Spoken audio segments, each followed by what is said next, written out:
नमस्कार दर्शक बंधु मु ज्योतिर्विद पंडित सुधीर स्वागत जनाऊँ मोर आज स्वतंत्र उपस्थापना को।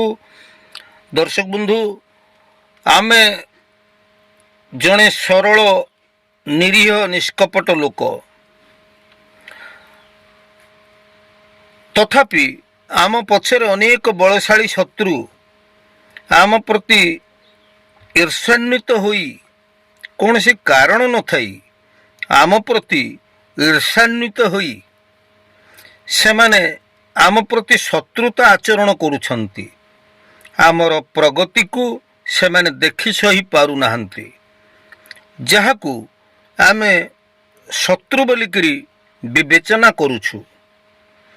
ये जे शत्रु ये बलशाली क्षमताशाली एभली शत्रु जदि आम पछरे लागी जाती ताहले जीवन बेले बेले एमती समय आसे ये शत्रुगुड़िक लागिगला परे आमर जीवन दुर्विषह हो पड़े, कारण सेमानंक सहित मुकाबिला करिवार आम भितर सामर्थ्य न थाए, शक्ति न थाए।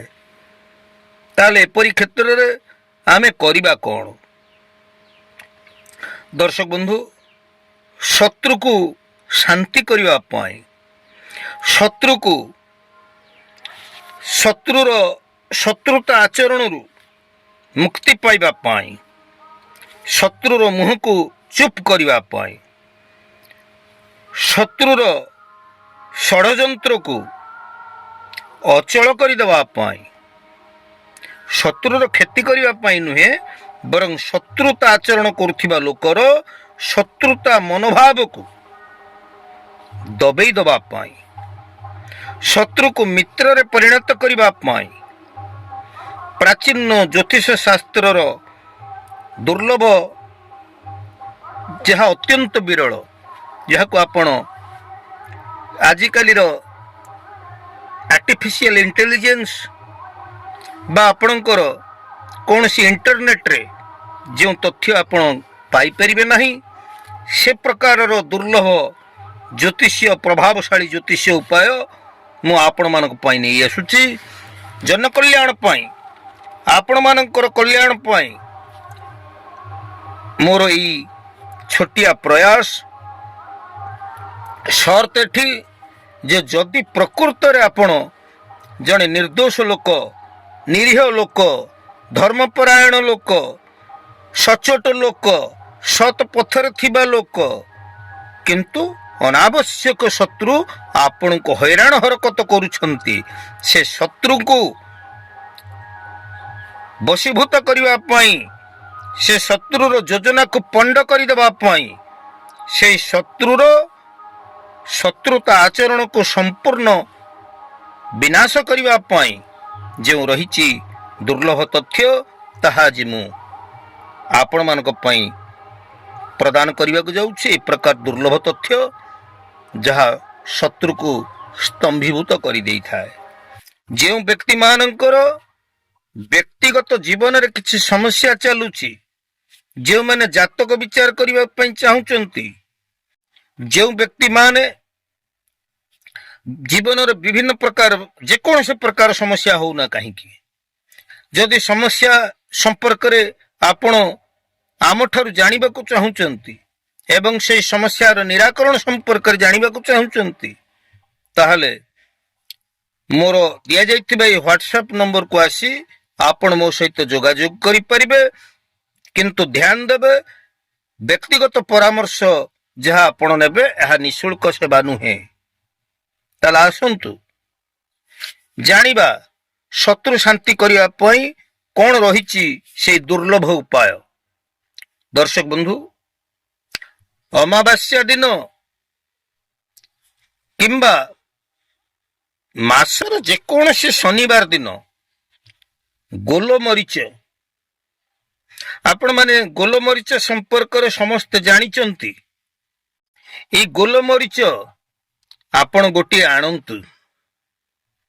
ए गोलमरीचटी को आपण अपराह्न समय रे अर्थात सूर्य जितेबले अस्त हवा को जाउछंती ठीक सही समय रे दिन 4टारू ଅପରାହ୍ନ 5ଟା ସନ୍ଧ୍ୟା 5ଟା ମଧ୍ୟରେ ସୂର୍ଯ୍ୟ ଅସ୍ତ ହେବାକୁ ଯାଉଥିବେ, ଠିକ ସେହି ସମୟରେ ଗୋଟେ ଗୋଲମରିଚ ଆପଣ ଦାନ୍ତରେ ଦବାଇ ରଖନ୍ତୁ, ଚୋବେଇ ଖାଇବେ ନାହିଁ, ଦାନ୍ତରେ ଚାପିକି ରଖନ୍ତୁ।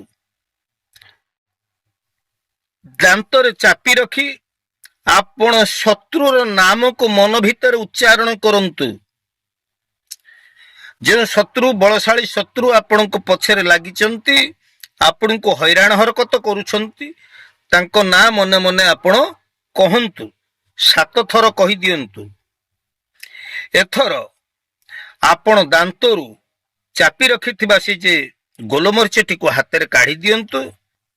ବାଁ ହାତରେ ଆପଣ କାଢି ନେଇ ଏଇ ଗୋଲମରିଚଟିକୁ ଆପଣ ଘର ବାହାରକୁ ଫିଙ୍ଗି ଦିଅନ୍ତୁ।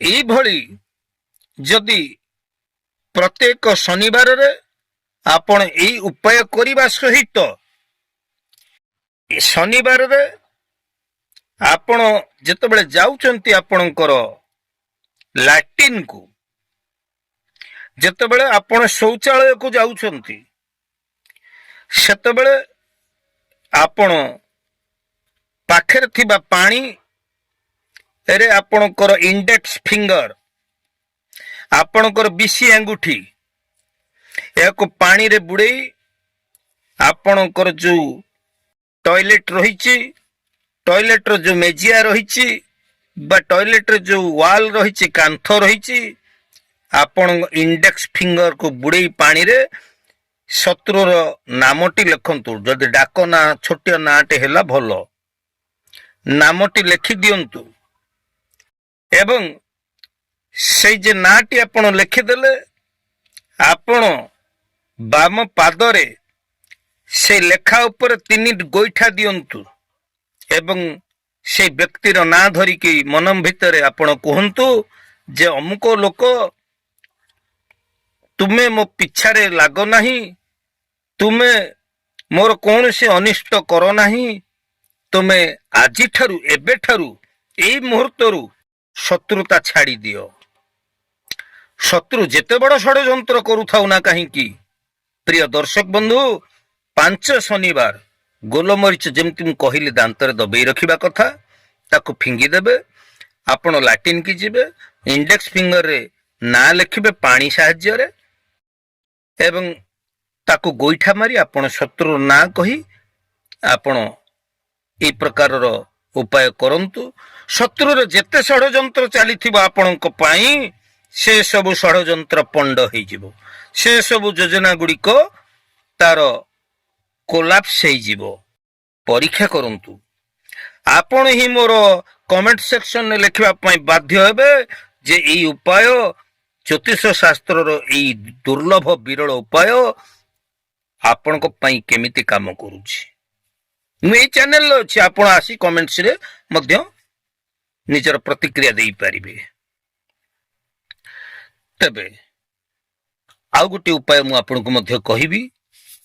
ଶତ୍ରୁ ସଙ୍କଟ ପାଇଁ ଆପଣ ଭାବୁଛନ୍ତି ଆପଣଙ୍କ ଉପରେ କୌଣସି ପ୍ରକାର ତନ୍ତ୍ର ମନ୍ତ୍ରର ବାଧା ସୃଷ୍ଟି ହଉଛି, ଆପଣ କୁଦୃଷ୍ଟି ନଜରରେ ପୀଡ଼ିତ ହଉଛନ୍ତି, ଆପଣଙ୍କ ପଛରେ ବହୁତ ଗୁଡ଼ିଏ ପ୍ରଭାବଶାଳୀ ବଳଶାଳୀ ଶତ୍ରୁ ଲାଗି ଯାଇଛନ୍ତି। ଏଇ ଶତ୍ରୁ ବାଧା, ଶରୀରରେ ଥିବା ଆପଣଙ୍କର ସମସ୍ତ ନକାରାତ୍ମକ ଶକ୍ତିର ବାଧାକୁ ଦୂର କରିବା ପାଇଁ ଶନିବାର ଦିନ ଟଙ୍କିକିଆ କଏନ 4ଟା ଆଣନ୍ତୁ। 1 ଟଙ୍କା ଆପଣଙ୍କର ଯେ କଏନ ମିଳୁଛି, 4ଟି କଏନ ଆଣନ୍ତୁ ଏବଂ ଏଇ 4ଟି କଏନକୁ ଆପଣ ମୁଣ୍ଡ ଉପରେ ଆଣ୍ଟି କ୍ଲକ୍ ୱାଇଜ ବାଁ ହାତ ଆଡୁ ଆପଣ ଏହାକୁ ଡାହାଣ ଆଡକୁ ମୁଣ୍ଡ ଉପରେ 7 ଘେରା ବୁଲେଇ ଦିଅନ୍ତୁ, 7 ଥର ବୁଲେଇ ଦିଅନ୍ତୁ ଏବଂ ସେଇ 4 ଟଙ୍କାକୁ ଆପଣ ଧରି, ଟଙ୍କିକିଆ କଏନ 4ଟା, 4 ଟଙ୍କାକୁ ଧରି ଆପଣ ସ୍ଥାନୀୟ ଶନି ମନ୍ଦିରକୁ, ହନୁମାନ ମନ୍ଦିରକୁ ଅଥବା ପ୍ରଭୁ ଭୈରବଙ୍କ ମନ୍ଦିରକୁ ଆପଣ ଯାଆନ୍ତୁ ଏବଂ ଆପଣ ତାଙ୍କର ଦାନ ବାକ୍ସରେ ସେଇ 4 ଟଙ୍କାକୁ ପକେଇ ଦେଇ ଆପଣ ପ୍ରଭୁ ହନୁମାନ କିମ୍ବା ଶନି ମନ୍ଦିରକୁ ଯଦି ଯାଇଛନ୍ତି ଭଗବାନ ଶନି ଦେବଙ୍କୁ କିମ୍ବା ପ୍ରଭୁ ଭୈରବଙ୍କୁ ଆପଣ ମୁଣ୍ଡିଆ ମାରନ୍ତୁ, ନିଜର ଦୁଃଖ ବା ଗୁହାରି ଜଣେଇ ଆପଣ ଆସନ୍ତୁ। ତାପରେ ଦେଖନ୍ତୁ ଏ ଯେ ପ୍ରଭାବଶାଳୀ ଶତ୍ରୁ ଗୁଡ଼ିକ କିଭଳି ଆପଣଙ୍କ ନିକଟରେ ନତମସ୍ତକ ହେବାକୁ ବାଧ୍ୟ ହେଉଛନ୍ତି, ଆଉ ଆପଣ ମଧ୍ୟ ବାଧ୍ୟ ହେବେ ମୋର କମେଣ୍ଟ ସେକ୍ସନରେ ଆପଣଙ୍କର ପ୍ରତିକ୍ରିୟା ଦେବା ପାଇଁ। ତେବେ ଆଜିର এই ଉପସ୍ଥାପନାଟି ଆପଣଙ୍କୁ କେମିତି ଲାଗିଲା ଦର୍ଶକ ବନ୍ଧୁ? ଏ ଉପାୟ କରନ୍ତୁ ଏବଂ ଆପଣଙ୍କ ଜୀବନରେ ଥିବା ସମସ୍ୟାର ସମାଧାନ ଆପଣ ପାଇଯାଆନ୍ତୁ। ଯଦି ମୋର ଭିଡ଼ିଓ ଆପଣମାନଙ୍କ ପାଇଁ ଉପାଦେୟ ହେଇପାରୁଛି ବୋଲି ଆପଣ ଭାବୁଛନ୍ତି, ନୂଆ କରି ଦେଖୁଥିଲେ ମୋର ଭିଡ଼ିଓକୁ ସବସ୍କ୍ରାଇବ୍ ଟିକେ କରିବେ, ଲାଇକ୍ କରିବେ ଏବଂ ମୋର ଭିଡ଼ିଓକୁ ଆପଣମାନେ ବହୁଳ ପରିମାଣରେ ସେୟାର ମଧ୍ୟ କରିବେ। ଆଜି ତ ସମୟ ହେଇଯାଇଛି ଦର୍ଶକ ବନ୍ଧୁ, ପୁଣି ଆମେ ପରବର୍ତ୍ତୀ ଅଧ୍ୟାୟରେ ଦେଖା ହେବା। ସେ ପର୍ଯ୍ୟନ୍ତ ମୋତେ ବିଦାୟ ଦିଅନ୍ତୁ। ମୁଁ ଜ୍ୟୋତିର୍ବିଦ ପଣ୍ଡିତ ସୁଧୀର। ଜୟ ଜଗନ୍ନାଥ।